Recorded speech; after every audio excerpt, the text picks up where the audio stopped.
Hi students, നമ്മളെ next topic software ക്വാളിറ്റിയാണ്. അപ്പോൾ സോഫ്റ്റ്വെയർ ക്വാളിറ്റി എന്താണെന്ന് നോക്കാം. A software quality can be defined as an effective software process applied in a manner that creates a useful product that provides measurable value for those who produce it and those who use it. അതായത് ഒരു useful product create ചെയ്ത് കഴിഞ്ഞാൽ, അതായത് ഏതെങ്കിലും ഒരു effective software process use ചെയ്തുകൊണ്ട് അല്ലെങ്കിൽ apply ചെയ്തുകൊണ്ട് ഒരു യൂസ്ഫുൾ പ്രോഡക്റ്റ് ക്രിയേറ്റ് ചെയ്ത് കഴിഞ്ഞാൽ ആ ഒരു പ്രോഡക്റ്റ് ഉണ്ടാക്കിയ ആൾ, അതായത് പ്രൊഡ്യൂസ് ചെയ്ത ആളും അത് യൂസ് ചെയ്ത ആൾക്കും അതിനൊരു മെഷറബിൾ വാല്യൂ പ്രൊവൈഡ് ചെയ്യാൻ പറ്റുമെങ്കിൽ ആ ഒരു വാല്യൂവിനെയാണ് നമ്മൾ സോഫ്റ്റ്വെയർ ക്വാളിറ്റി എന്ന് പറയുന്നത്. അതായത് ഒന്നുമില്ല, ഒരു സോഫ്റ്റ്വെയർ ഉണ്ടാക്കി കഴിഞ്ഞാൽ ആ സോഫ്റ്റ്വെയർ ഉണ്ടാക്കിയത് ആരാണോ അല്ലെങ്കിൽ ആ സോഫ്റ്റ്വെയർ യൂസ് ചെയ്തവരാരാണോ, യൂസ് ചെയ്യുന്നവരാണോ, അവർക്ക് അതിനൊരു മെഷറബിൾ വാല്യൂ പറയാൻ പറ്റണം. അതായത് ഈ സോഫ്റ്റ്വെയർ ഇത്രത്തോളം ക്വാളിറ്റി ഉള്ളതാണ്, അല്ലെങ്കിൽ ഇന്ന ക്വാളിറ്റീസ് അതിനുണ്ട്. അപ്പോൾ ആ ഒരു മെഷറബിൾ വാല്യൂ ആണ് നമ്മൾ സോഫ്റ്റ്വെയർ ക്വാളിറ്റി എന്ന് പറയുന്നത്. അപ്പോൾ ഈ ഒരു ഡെഫിനിഷനിൽ 3 ഇമ്പോർട്ടൻറ്റ് പോയിൻറ്റ്സാണ് പറയുന്നത്.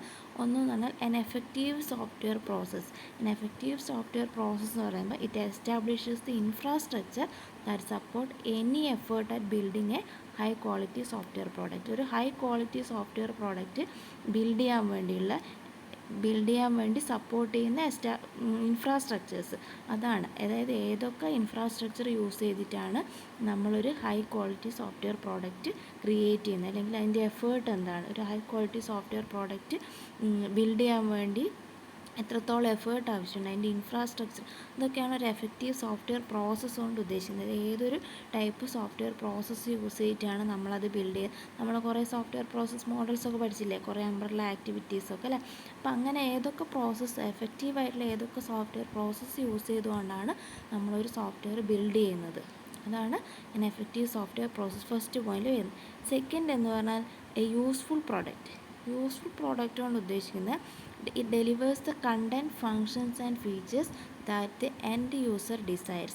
ഒരു എൻഡ് യൂസർ ആവശ്യപ്പെടുന്ന അല്ലെങ്കിൽ അവർ ഡിസയർ ചെയ്തിട്ടുള്ള കണ്ടൻറ്റ്സ്, അതിൻ്റെ ഫങ്ഷൻസ്, ഫീച്ചേഴ്സൊക്കെ ഉള്ളൊരു പ്രോഡക്റ്റാണോ നമ്മൾ ഡെലിവർ ചെയ്തത്.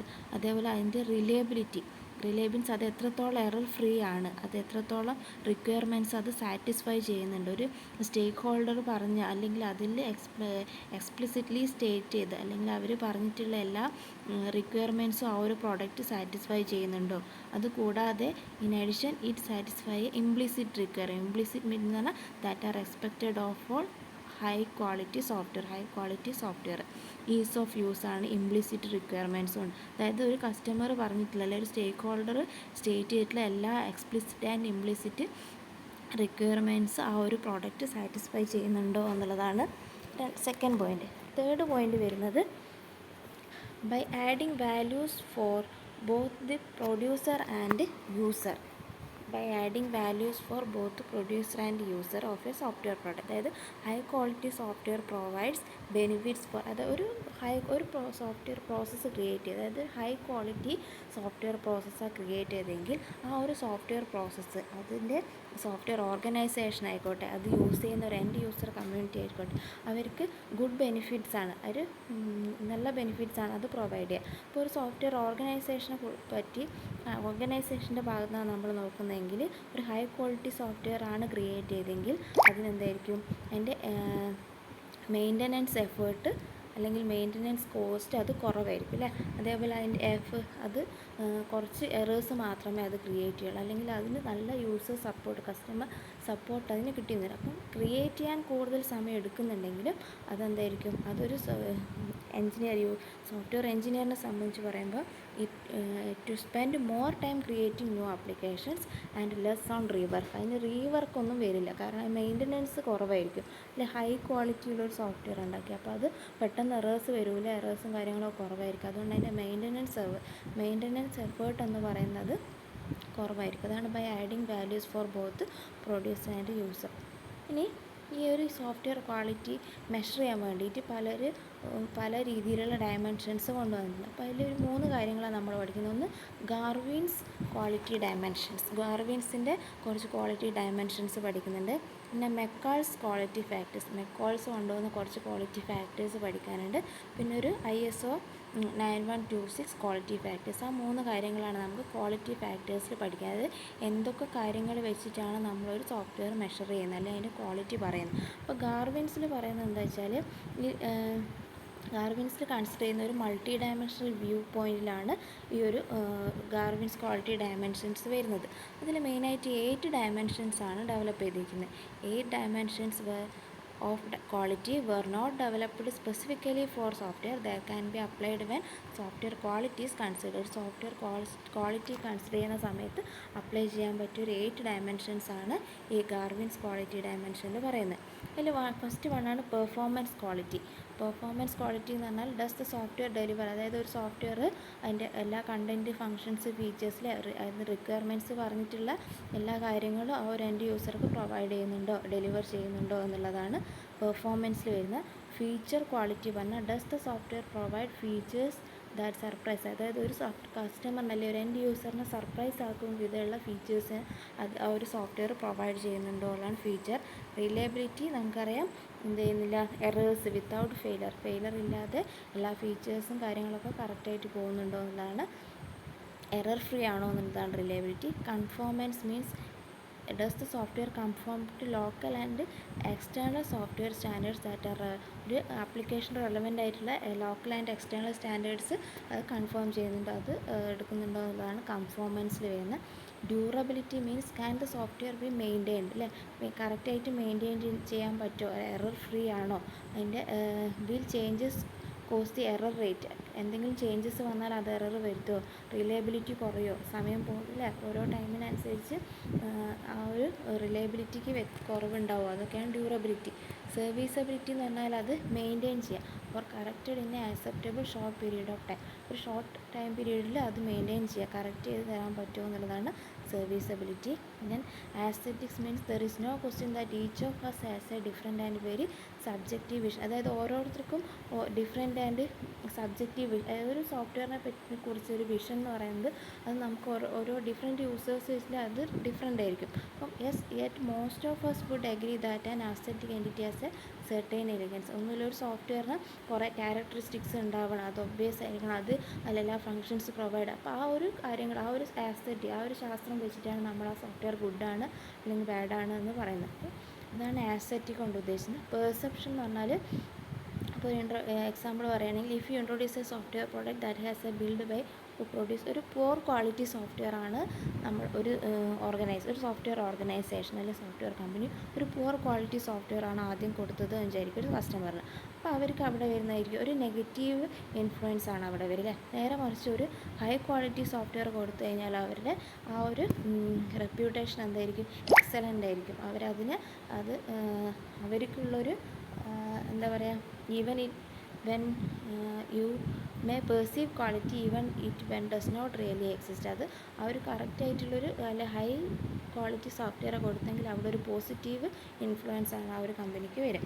അപ്പോൾ അതാണ് പെർസെപ്ഷൻ കൊണ്ട് ഉദ്ദേശിക്കുന്നത്. അപ്പോൾ അത്രയാണ്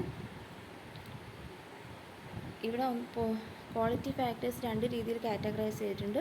ഒന്ന് factors that can be directly measure ചെയ്യാൻ പറ്റുന്ന ഫാക്ടേഴ്സ്, അതായത് ഡിഫക്ട്സ് അൺകവേർഡ് ഡ്യൂറിങ് ടെസ്റ്റിങ്ങിൻ്റെ സമയത്ത് ഒഴിവാക്കി അല്ലെങ്കിൽ ശ്രദ്ധിക്കാതെ പോകുന്ന എറേഴ്സ്, അതൊക്കെയാണ് ഡയറക്റ്റ്ലി മെഷർ ചെയ്യാൻ പറ്റിയ കാര്യങ്ങൾ. ഈ ക്വാളിറ്റിയിൽ factors that can be measured only indirect ആയിട്ട് മാത്രം മെഷർ ചെയ്യാൻ പറ്റുന്ന കുറച്ച് കാര്യങ്ങളുണ്ടാവും. ഡയറക്റ്റായിട്ട് മെഷർ ചെയ്യുന്നതുകൊണ്ട് ഇൻഡയറക്റ്റ് ആയിട്ട് മെഷർ ചെയ്യുന്നുണ്ട്. ഇൻഡയറക്റ്റ് ആയിട്ട് വരുന്നതാണ് അതിൻ്റെ മെയിൻറ്റെനബിലിറ്റി, യൂസബിലിറ്റി. അതൊന്നും നമുക്ക് ഡയറക്റ്റായിട്ട് പറയാൻ പറ്റില്ല. ഒരു സോഫ്റ്റ്വെയർ യൂസ് ചെയ്ത് കുറേ കഴിഞ്ഞാലാണ് അതിൻ്റെ യൂസബിലിറ്റി എങ്ങനെയാണ്, മെയിൻറ്റെനബിലിറ്റി എങ്ങനെയാണ് പറയാൻ പറ്റുക. അപ്പോൾ രണ്ട് രീതിയിലാണ് നമുക്ക് പറയാം ക്വാളിറ്റി ഫാക്ടേഴ്സ്. ഒന്ന് factors that can be directly measured. അപ്പോൾ എത്രത്തോളം എറേഴ്സ് അൺകവർ ചെയ്തു പോയ എറേഴ്സൊക്കെ നമുക്ക് ഡയറക്റ്റായിട്ട് മെഷർ ചെയ്യാം, അല്ലേ. അപ്പോൾ അതൊക്കെ ഡയറക്റ്റ്ലി മെഷർ ചെയ്യുന്നതാണ്. പിന്നെ അതേപോലെ factors that can be measured indirectly. ഇനി വരുന്നത് മെക്കോൾസിൻ്റെയാണ്. മെക്കോൾസ് ക്വാളിറ്റി ഫാക്ടേഴ്സ്. മെക്കോൾസ് പറയുന്നത് പ്രപ്പോസ് ചെയ്തിരിക്കുന്ന ഒരു യൂസ്ഫുൾ കാറ്റഗറൈസേഷൻ ഓഫ് ഫാക്ടേഴ്സാണ്. ഒരു മൊത്തം ഫാക്ടേഴ്സിന് 3 ഇമ്പോർട്ടൻ്റ് ആസ്പെക്റ്റ് ആയിട്ട്, അല്ലെ 3 പോയിൻ്റ് ഓഫ് ഫോക്കസിലാണ് പറഞ്ഞിരിക്കുന്നത്. ഒന്ന് operational characteristics, its ability to undergo change and its adaptability to new environment. ഇതിൻ്റെ ഒരു ഫിഗറാണ് ഇവിടെ കൊടുത്ത. Product operation, product product transition and product revision. ഇത്രയാണ് വരുന്നത്. ഈ മൂന്നെണ്ണം പറഞ്ഞിരിക്കുന്നത് അതിൻ്റെ കുറച്ച് ഡിസ്ക്രിപ്ഷൻ കൊടുത്തിട്ടുണ്ട്. ഫസ്റ്റത്തേൽ വരുന്നത് പ്രോഡക്റ്റ് ഓപ്പറേഷൻ ആണെങ്കിൽ correctness, reliability, usability, integrity and efficiency. ഇത് ഓരോന്ന് പറയേണ്ടല്ലോ, നമ്മൾ മുന്നേ കുറേ പ്രാവശ്യം പറഞ്ഞു തന്നെ. കറക്റ്റ്നെസ് എന്താണ്?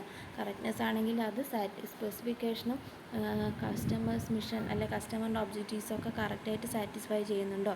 റിലയബിലിറ്റി മീൻസ് അതിൻ്റെ എത്രത്തോളം അത് എറർ ഫ്രീ ആണ്, or it can be expected to perform its intended ഫങ്ഷനൊക്കെ അത് കറക്റ്റായിട്ട് പെർഫോം ചെയ്യുന്നുണ്ടോ.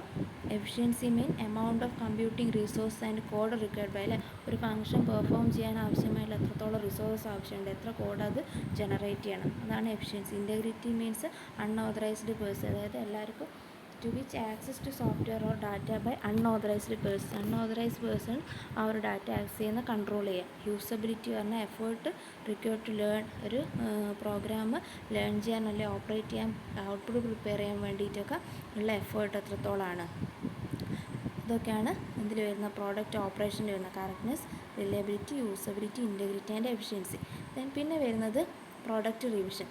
പ്രോഡക്റ്റ് റിവിഷനിൽ വരുന്നതാണ് മെയിൻ്റനബിലിറ്റി, ഫ്ലെക്സിബിലിറ്റി ആൻഡ് ടെസ്റ്റബിലിറ്റി. മെയിൻ്റനബിലിറ്റി നമുക്കറിയാം എന്താണ്, എറേഴ്സ് റിക്വയർഡ് ടു അല്ലെ ഒരു എറർ ലൊക്കേറ്റ് ചെയ്യാനും അത് ഫിക്സ് ചെയ്യാനും, ഒരു പ്രോഗ്രാമിൽ എറർ ലൊക്കേറ്റ് ചെയ്യാനും അത് കറക്റ്റ് ചെയ്യാനും വേണ്ടിയുള്ളതാണ് മെയിൻ്റനബിലിറ്റി. ഫ്ലെക്സിബിലിറ്റി മീൻസ് ഒരു ഓപ്പറേഷണൽ പ്രോഗ്രാം മോഡിഫൈ ചെയ്യാനുള്ള എഫേർട്ട് കുറവാണെങ്കിൽ നമ്മളത് പറയും ആ ഒരു പ്രോഗ്രാം ഫ്ലെക്സിബിൾ ആണെന്ന് പറയും, അല്ലേ. അതാണ് ഫ്ലെക്സിബിലിറ്റി. ടെസ്റ്റബിലിറ്റി മീൻസ് എന്തെങ്കിലും ഒരു ഫംഗ്ഷൻ അത് ആ കറക്റ്റ് ഫംഗ്ഷൻ പെർഫോം ചെയ്യുന്നുണ്ടോ, അല്ലെങ്കിൽ ആ പ്രോഗ്രാം കറക്റ്റ് ഫംഗ്ഷനാണോ പെർഫോം ചെയ്യുന്നത്, അത് ടെസ്റ്റ് ചെയ്യാനുള്ള എഫേർട്ടാണ് ടെസ്റ്റബിലിറ്റി. അപ്പോൾ മെയിൻ്റനബിലിറ്റി, ഫ്ലെക്സിബിലിറ്റി, ടെസ്റ്റബിലിറ്റിയാണ് പ്രോഡക്റ്റ് റിവിഷനിൽ വരുന്നത്. ദെൻ പ്രോഡക്റ്റ് ട്രാൻസിഷനിൽ വരുന്നതാണ് പോർട്ടബിലിറ്റി, റീയൂസബിലിറ്റി ആൻഡ് ഇൻ്ററോപ്പറബിലിറ്റി. പേരിൽ തന്നെ പോർട്ടബിൾ എന്ന് പറയുമ്പോൾ ഒരു ഹാർഡ്വെയർ അല്ലെങ്കിൽ സോഫ്റ്റ്വെയർ എൻവയോൺമെൻറ്റിൽ നിന്ന് അടുത്തൊരു എൻവയോൺമെൻറ്റിലേക്ക് അതിന് ട്രാൻസ്ഫർ ചെയ്യാനുള്ള എഫേർട്ടാണ് പോർട്ടബിലിറ്റി. റീയൂസ് ചെയ്യാൻ മീൻസ് ആ ഒരു പ്രോഗ്രാം നമുക്ക് വേറെ ഏതെങ്കിലും ആപ്ലിക്കേഷനിൽ റീയൂസ് ചെയ്യാൻ പറ്റുമോ, ആ റീയൂസ് ചെയ്യണമെങ്കിൽ അത് എത്രത്തോളം റീയൂസ് ചെയ്യാൻ പറ്റും, അതാണ് റീയൂസബിലിറ്റി. ഇൻ്ററോപ്പറബിലിറ്റി പറഞ്ഞാൽ efforts required to couple one system to another സിസ്റ്റമായിട്ട് കപ്പിൾ ചെയ്യാനുള്ള എഫേർട്ടാണ് ഇൻ്ററോപ്പറബിലിറ്റി. ഇത്രയാണ് മെക്കോൾസിൽ പറയുന്നത്. മെക്കോൾസ് 3 വ്യൂസിലാണ് പറയുന്നത്. ഒന്ന് product operation, product revision, product transition. ഈ ഓരോന്നിലും വരുന്നത് പഠിക്കണം. പ്രോഡക്റ്റ് ഓപ്പറേഷനിൽ correctness, reliability, usability, integrity, efficiency. റിവിഷനിൽ വരുന്നത് maintainability, flexibility and testability. Product ട്രാൻസിഷനിൽ വരുന്ന പോർട്ടബിലിറ്റി, റീയൂസബിലിറ്റി ആൻഡ് ഇൻ്ററോപ്പറബിലിറ്റി. അപ്പം ക്വസ്റ്റ്യൻ വന്നു കഴിഞ്ഞാൽ അത് ഓരോന്നിലും വരുന്നത് എക്സ്പ്ലെയിൻ ചെയ്യാൻ നോക്കാം. മൂന്നാമത് വരുന്നതാണ് ISO 9126 ക്വാളിറ്റി ഫാക്ടർ എന്നുള്ളത്. ഈ ISO 9126 ക്വാളിറ്റി ഫാക്ടർ ഈ ഒരു സ്റ്റാൻഡേർഡ് പറയുന്നത് it is an attempt to identify the key quality attributes of computer സോഫ്റ്റ്വെയറിൻ്റെ ക്വാളിറ്റി ആട്രിബ്യൂട്ട്സ് ഐഡൻറ്റിഫൈ ചെയ്യാനുള്ള ഒരു സ്റ്റാൻഡേർഡാണ് ISO 9126 എന്നുള്ളത്. അതിൽ മെയിനായിട്ട് 6 ക്വാളിറ്റി ആട്രിബ്യൂട്ട്സാണ് പറയുന്നത്. ഒന്ന് functionality, reliability, usability, efficiency, maintainability and portability. Functionality ഓരോന്നിനും പിന്നെയും പറയണോ, നിങ്ങൾക്കറിയില്ലേ. ഫങ്ഷണാലിറ്റി എന്ന് പറഞ്ഞാൽ ഒരു degree to be software satisfy stated needs, അതായത് എന്തൊക്കെ ആട്രിബ്യൂട്ട്സ് അതിൽ കുറച്ച് സബ് ആട്രിബ്യൂട്ട്സ് പറഞ്ഞിട്ടുണ്ട്. ആ സബ് ആട്രിബ്യൂട്ട്സ് എത്രത്തോളം അത് സാറ്റിസ്ഫൈ ചെയ്യുന്നുണ്ട്. അതായത് സ്യൂട്ടബിലിറ്റി, ആക്യുറസി, ഇൻ്ററോപ്പറബിലിറ്റി, കംപ്ലൈൻസ്, സെക്യൂരിറ്റി. റിലയബിലിറ്റിയിൽ വരുന്നത് ആ ഒരു എമൗണ്ട് ഓഫ് ടൈം, ഇതിനൊക്കെ വേണ്ടിയുള്ള മെച്യൂരിറ്റി, ഫോൾട്ട് ടോളറൻസ്, റിക്കവറബിലിറ്റിക്കൊക്കെ ആവശ്യമായിട്ടുള്ള എമൗണ്ട് ഓഫ് ടൈമാണ് റിലയബിലിറ്റിയിൽ വരുന്ന. യൂസബിലിറ്റിയിൽ പറഞ്ഞ സബ് ആട്രിബ്യൂട്ട്സ് ആണ് understandability, learnability and operability. Efficiency വരുന്നതാണ് the degree to which software makes optimal use of software റിസോഴ്സിൻ്റെ ഒപ്റ്റിമൽ യൂസ്. അതിൽ വരുന്നതാണ് ടൈം ബിഹേവിയർ, റിസോഴ്സ് ബിഹേവിയർ എന്നുള്ളത്. പിന്നെ മെയിൻ്റനബിലിറ്റി എന്ന് പറഞ്ഞാൽ ആ ഒരു സോഫ്റ്റ്വെയർ റിപ്പയർ ചെയ്യാനുള്ള ഈസിയില്ല. അതിലാണ് analysability, changeability, stability and testability. Then portability എന്ന് പറഞ്ഞാൽ ഒരു എൻവയോൺമെൻറ്റ് അടുത്തതിലേക്ക് ട്രാൻസ്ഫർ ചെയ്യാനുള്ളതെന്ന് പറഞ്ഞു. അതിൽ വരുന്ന സബ് ആട്രിബ്യൂട്ട്സ് ആണ് അഡാപ്റ്റബിലിറ്റി, ഇൻസ്റ്റാളബിലിറ്റി, കൺഫോമൻസ്, റീപ്ലേസബിലിറ്റി. ഇത്രയാണ് സ്റ്റാൻഡേർഡ്സിൽ വരുന്ന ISO 9126 സ്റ്റാൻഡേർഡിൽ വരുന്ന കാര്യങ്ങൾ. 6 കീ ആട്രിബ്യൂട്ട്സ് ആണ് ISOയിൽ വരുന്നത്. പിന്നെ മെക്കാൾസിൽ പറഞ്ഞത് 3 ഇമ്പോർട്ടൻ്റ് ആസ്പെക്റ്റ് ആയിട്ടാണ് പറയുന്നത്. ആ ഓരോന്നിൽ വരുന്ന ഫാക്ടേഴ്സ് എന്തൊക്കെയാണെന്ന് നോക്കണം. ദെൻ പിന്നെ എന്തായിരുന്നു, ഗാർവിൻസ് ക്വാളിറ്റി ഡയമെൻഷനിൽ 8 ഡയമെൻഷൻസ് ആണ് പറഞ്ഞത്. ഇത്രയാണ് സോഫ്റ്റ്വെയർ ക്വാളിറ്റിയിൽ വരുന്നത്. സോഫ്റ്റ്വെയർ ക്വാളിറ്റിയിൽ ഇനി നമുക്ക് സോഫ്റ്റ്വെയർ ക്വാളിറ്റി അഷുറൻസ് ഒക്കെ പറയേണ്ടത് അത് അടുത്ത ക്ലാസ്സിൽ പറഞ്ഞുതരാം.